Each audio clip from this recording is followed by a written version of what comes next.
Hello everyone, my name is Saurabh Tiwari and I am a software engineer. तो आज हम बात करने वाले हैं फ्रंट एंड डेवलपर के बारे में कि आप एक अच्छा फ्रंट एंड डेवलपर बन के प्लेसमेंट्स कैसे ले सकते हैं। तो आइए उससे पहले जानते हैं कि फ्रंट एंड डेवलपर होते क्या हैं। तो फ्रंट एंड डेवलपर बेसिकली, ये सिंपल वर्ड्स में बात करें तो फ्रंट एंड डेवलपर वो है जो कि वेबसाइट्स बना रहा है, एप्लीकेशंस बना रहा है यूजिंग वेब लैंग्वेजेस जैसे कि HTML, CSS और जावा स्क्रिप्ट्स हो गई। जब हम किसी वेबसाइट्स पे जाते हैं, वहाँ के डिज़ाइन देखते हैं, वहाँ का UI देखते हैं, वहाँ का लेआउट देखते हैं कि उस वेबसाइट पे कैसे सारी चीज़ें प्लेस्ड हैं। उस वेबसाइट्स को फ्रंट एंड डेवलपर मैनेज करते हैं, उसको बनाते हैं, और ये सारे इमेजेस कहाँ लगाने हैं, नेविगेशन कैसा दिखना चाहिए और वेबसाइट हमारी कैसी प्रेजेंट होनी चाहिए, ये सब फ्रंट एंड डेवलपर का काम होता है। फ्रंट एंड डेवलपर की भी बेसिकली दो कैटेगरी होती है। एक होती है जिसमें अगर आप फ्रंट एंड डेवलपर बनते हैं, आपकी जैसे बेसिक सैलरी होगी, वो बेसिक फ्रंट एंड डेवलपर होंगे। एक होते हैं एडवांस फ्रंट एंड डेवलपर। तो जो बेसिक फ्रंट एंड डेवलपर होते हैं उनकी सैलरी लाई करती है 3 to 5 LPA के बीच में। वहीं जबकि एडवांस जो फ्रंट एंड डेवलपर होते हैं जिनके पास काफ़ी अच्छी स्किल्स होती है, उनकी सैलरी लाई करती है 10 to 20 LPA as a fresher. ये नहीं है कि एक्सपीरियंस के बाद, अगर आप एक बहुत अच्छे फ्रंट एंड डेवलपर हैं, मेटा में आप काम कर रहे हैं या फिर किसी बड़ी कंपनीज में काम कर रहे हैं और आपके पास एडवांस स्किल्स है, तो आपकी सैलरी 10 to 20 LPA के बीच में लाई करती है। तो अब इसके लिए आइए देखते हैं कि जो बेसिक स्किल्स होती है और एडवांस स्किल्स कौन सी आनी चाहिए फ्रंट एंड डेवलपर के लिए। तो जो बेसिक या बिगनर लेवल की स्किल्स है, सबसे पहले तो आना चाहिए HTML क्या है? Hyper text markup language. ये एक तरीके का लैंग्वेज है जिसमें हमें टैग्स, एलिमेंट्स, डॉक्यूमेंट्स का स्ट्रक्चर्स, ये सब चीज़ें आनी चाहिए। ये हम बेसिक्स फ्रंट एंड डेवलपर की बात कर रहे हैं। उसके बाद उसमें आनी चाहिए CSS क्या होती है? वो कैस्केडिंग स्टाइल सीट की तरह काम करता है। ये बेसिकली UI डेवलपमेंट के लिए होता है। जो हमने HTML लिखा है उसको स्टाइल करने के लिए काम आती है। इसमें हमें सेलेक्टर्स पढ़ने पड़ते हैं, प्रॉपर्टीज क्या क्या होती हैं ये सब देखनी पड़ती है, और बेसिक्स लेआउट देखने पड़ते हैं। उसके बाद अगर आप बेसिक फ्रंट एंड डेवलपर हैं तो आपको बेसिक रिस्पॉन्सिव डिज़ाइन आनी चाहिए बनाना, कि एक वेबसाइट आप बना रहे हो या वेब एप्लीकेशन बना रहे हो तो वो एक रिस्पॉन्सिव वेबसाइट्स होनी चाहिए। मतलब कि वो टैबलेट के हिसाब से उसके सारे UI चेंज हो जाए, उसको लैपटॉप के हिसाब, स्क्रीन साइज के हिसाब से वो चेंज हो जाए, और वहीं मोबाइल फ़ोन के हिसाब से वो चेंज हो जाए, तो वो एक रिस्पॉन्सिव वेबसाइट है। उसके बाद हमें बेसिक जावा स्क्रिप्ट की भी नॉलेज होनी चाहिए, जो कि फंडामेंटल्स ऑफ जावा स्क्रिप्ट्स हैं, और वेरिएबल्स और डेटा टाइप्स और कंट्रोल्स, स्ट्रक्चर्स और फंक्शंस कौन से होते हैं जावा स्क्रिप्ट्स के, इनकी भी नॉलेज होनी चाहिए। उसके बाद थोड़ा हमें गिट वर्जन कंट्रोल की भी नॉलेज होनी चाहिए, और इतनी अगर हमें नॉलेज है तो हम एक अच्छी खासी वेबसाइट्स बना सकते हैं जिसके थ्रू हमारा एक बेसिक सैलरी पैकेज लग सकता है। एक हम पोर्टफोलियो प्रोजेक्ट बना सकते हैं, अपना नेटवर्क बिल्ड कर सकते हैं सोशल मीडिया और फोरम पे, ऑनलाइन कम्युनिटीज में पोस्ट करके, कि एक हम बेसिक ये हमारी फ्रंट एंड डेवलपमेंट की स्किल्स हैं, और इसके थ्रू हम 3 to 5 LPA की सैलरी आराम से ग्रैब कर पाएंगे। अब आइए देखते हैं जो हम एडवांस फ्रंट एंड डेवलपर की बात कर रहे हैं जिनकी सैलरी लाई करती है 10 LPA to 20 LPA के बीच में, तो उनके लिए कौन कौन सी स्किल्स होनी चाहिए। तो उस सारी स्किल्स को मैंने 10 पार्ट्स में डिवाइड करा है, ठीक है, 10 पॉइंट्स में डिवाइड करा है। तो जो सबसे पहला पॉइंट है वो होता है फंडामेंटल्स। जो भी हमने बेसिक्स में देखा है वो तो उनको आनी चाहिए, जैसे कि HTML आनी चाहिए, CSS आनी चाहिए, और प्लेन जावा स्क्रिप्ट जो हमने देखा कि उनको DOM मैनिपुलेशंस वगैरह, रिस्पॉन्सिव डिज़ाइन कैसे बनाते हैं, और वेब में नेविगेशन वगैरह कैसे होता है, ये सारी चीज़ें इनको सबसे पहले आनी चाहिए। अब जो दूसरी चीज़ आती है इसमें, वो आती है कोई भी एक CSS फ्रेमवर्क पे मास्टर्स करना, ठीक है। अब हमने HTML, CSS और जावा स्क्रिप्ट्स तो पढ़ लिए, अब हम CSS फ्रेमवर्क्स पे मास्टर्स करेंगे। और कौन कौन से फ्रेमवर्क्स होते हैं CSS के, जैसे कि बूटस्ट्रैप होता है, टेलविंड होता है, सिमेंटिक UI होती है, बुल्मा होता है, और मटेरियलाइज होता है। तो इसमें जो भी अपने हिसाब से आपको कोई फ्रेमवर्क जो अच्छा लगे सारी फंक्शनैलिटीज़ देखने के बाद, तो वो आप फ्रेमवर्क्स एक मास्टर कर सकते हैं। इसका यूज क्या है? ये बेसिकली इसमें ready to use CSS style sheets होती हैं जो कि डेवलपर्स का टाइम बचाती हैं, और हमारी वेबसाइट जो है बहुत ही ज़्यादा अपीलिंग, और कुछ बिल्ट इन क्लासेस होते हैं इसमें, जैसे कि नैप बार, हेडर्स और फुटर्स के लिए, वो हम आसानी से यूज कर सकते हैं। जैसे मैं एक एग्जांपल देता हूँ टेलविंड का।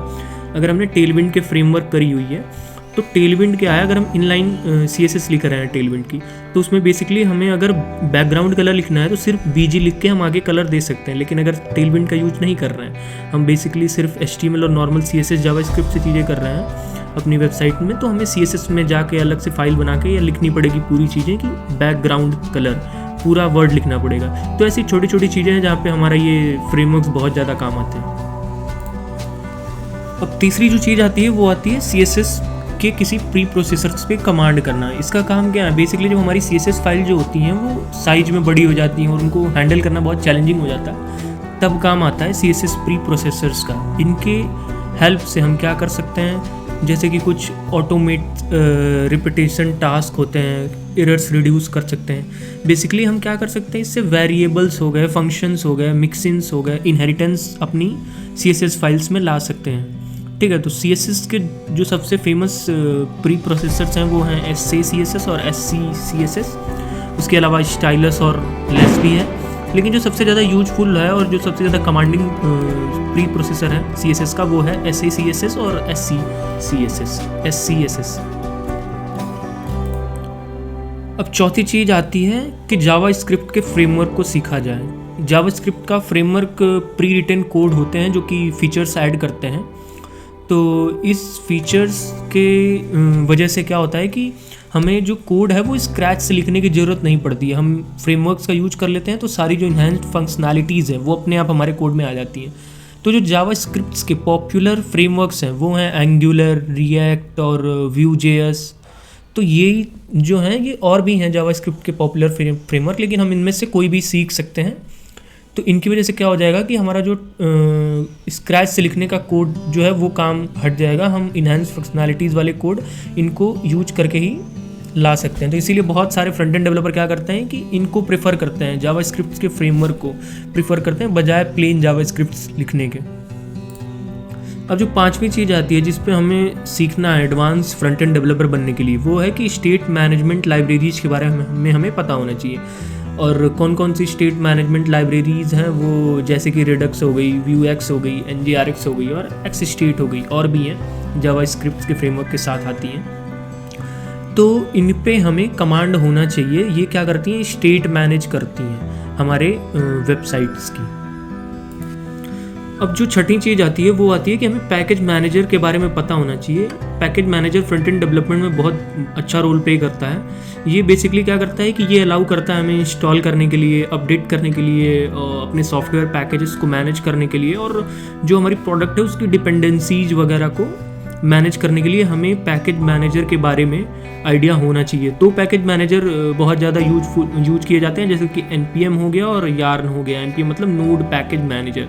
तो हम बेसिकली अगर NPM के बारे में जान रहे हैं, उस पर थोड़ा बहुत कमांड है तो हमारे लिए उतना बहुत है। अब सातवीं चीज़ जो आती है, हमें वर्जन कंट्रोल सिस्टम के बारे में पता होना चाहिए। मान लीजिए कि हम किसी प्रोजेक्ट पे काम कर रहे हैं या कोई वेबसाइट बना रहे हैं जिसमें हमारे अलावा और भी कोई डेवलपर इंक्लूडेड है, तो उस टाइम पे हम वर्जन कंट्रोल सिस्टम यूज करेंगे। ये क्या करेगा, ये वर्जन कंट्रोल सिस्टम मैनेज करेगा और ट्रैक करेगा जो जो चेंजेस किए जाएंगे हमारे सोर्स कोड में। और इसका सबसे बढ़िया एग्जांपल है गिट, जो कि गिटहब जैसे प्लेटफॉर्म पे यूज किया जाता है। तो हम अपना कोड क्या होता है कि गिटहब पे डाल देते हैं, तो गिट उसको मैनेज करता है कि क्या सोर्स कोड्स में चेंजेस करे गए हैं और ट्रैक करता है। तो कोई दूसरा डेवलपर है तो वो चीज़ें देख सकता है या खुद हम भी देख सकते हैं। तो हमें वर्जन कंट्रोल सिस्टम के बारे में पता होना बहुत ज़रूरी है। अब जो आठवीं चीज़ आती है वो आती है टेस्टिंग। तो ऐसा नहीं है कि फ्रंट एंड डेवलपर्स को टेस्टिंग की नॉलेज नहीं होनी चाहिए। हालांकि बड़ी बड़ी कंपनीज़ में टेस्टिंग के लिए एक अलग ही क्वालिटी एश्योरेंस और इन सब की टीम होती है जो कि आपके दिए हुए कोड को टेस्ट और डिबग करेगी। लेकिन उसके अलावा as a front end developer हमें दो टेस्टिंग तो पता ही होनी चाहिए बिल्कुल, जो कि एक यूनिट टेस्टिंग हो और दूसरा एंड टू एंड टेस्टिंग हो। तो इसके लिए हम क्या करते हैं कि फ्रंट एंड डेवलपर कुछ टूल्स यूज करते हैं और टेस्टिंग की बेसिक्स नॉलेज होती है, जिसकी वजह से वो क्या करते हैं कि वो अपने जो टेस्ट केसेस लिखे हुए हैं कोड के, उनको इंश्योर कर पाते हैं कि वो एज एक्सपेक्टेड चल रहा है या नहीं चल रहा है टेस्टिंग के लिए। इसको जो फाइनल टेस्टिंग है, जो क्वालिटी एश्योरेंस टीम टेस्ट करेगी उसके पास भेजने से पहले, तो उसके लिए हम कुछ टूल्स हमें पता होना चाहिए, उसके बारे में हमें पता होना चाहिए, जैसे कि जेस्ट हो गया, मोचा हो गया, जैस्मीन हो गया और साइप्रेस हो गया। अब जो नौवीं चीज़ आती है वो आती है कि हमें एक वेबसाइट डिप्लॉयमेंट टूल्स के बारे में पता होना चाहिए। हमने HTML, CSS, जावास्क्रिप्ट, CSS के सारे फ्रेमवर्क्स, जावास्क्रिप्ट के सारे फ्रेमवर्क, CSS के प्री प्रोसेसर, इन सबको यूज करके हमने बहुत अच्छा कोई प्रोजेक्ट बना लिया, कोई वेबसाइट्स बना ली। तो अब हम उसको डिप्लॉय करेंगे, जिसकी वजह से हम अपने इंटरव्यू वगैरह में या लोगों को दिखा पाएँ कि हमने ये वेबसाइट बनाई है। तो या तो फिर आप किसी पेड सर्विसेज का यूज करिए, होस्टिंगर वगैरह का, या फिर आप डोमेन वगैरह लेके तो उस सब चीज़ों का यूज करिए, या फिर आप कुछ फ्री सर्विसेज हैं जैसे कि गिटहब पेजेस होते हैं, नेटलीफाई होती है, फायरबेस होता है और हीरोक्यू होता है। इन सब चीज़ों का यूज करके आप वेबसाइट जो है अपनी डिप्लॉय कर सकते हैं। अब जो लास्ट पॉइंट आता है वो आता है कि हमें एडवांस टॉपिक करने हैं। इन सब के अलावा हमें कुछ और एडवांस टॉपिक करने हैं। क्या होता है कि हमारी वेबसाइट जो होती है वो इंटरेक्ट करती है APIs वगैरह के साथ, तो उसके लिए हमें कुछ टेक्नोलॉजीज़ पता होनी चाहिए, जैसे कि रेस्ट हो गया, सोप हो गया, एसिंक्रोनस जावास्क्रिप्ट एंड XML जिसको एजेक्स बोलते हैं, क्रॉस ओरिजिन रिसोर्स शेयरिंग, या फिर और भी चीज़ें होती हैं जो कि फ्रंट एंड डेवलपर को आना चाहिए। रेस्ट APIs का तो एक ऑल्टरनेटिव होता है जो कि GraphQL है, ठीक है। तो ये चीज़ें हमें पता होनी चाहिए, सब एडवांस टॉपिक होता है, ये आना चाहिए हमें। उसके बाद हमें एक आउटस्टैंडिंग प्रोजेक्ट बनाना पड़ेगा, या कोई ऐसी पोर्टफोलियो बनानी पड़ेगी जो कि बाकी लोगों की पोर्टफोलियो से अलग हो, या फिर कोई एक ऐसा प्रोजेक्ट, एक ऐसी वेबसाइट, रनिंग वेबसाइट, सारी फीचर्स हों उसमें, सारे पैनल्स हों। इन सब चीज़ों के बाद तो ये हमारा एक आउटस्टैंडिंग प्रोजेक्ट हो जाएगा। उसके बाद हम बिल्कुल तैयार हो जाएंगे एक अच्छे एडवांस फ्रंट एंड डेवलपर बनने के लिए और एक अच्छा इंटरव्यू देने के लिए। I hope you like the videos. If you do like the video, then subscribe to my channel. Thank you.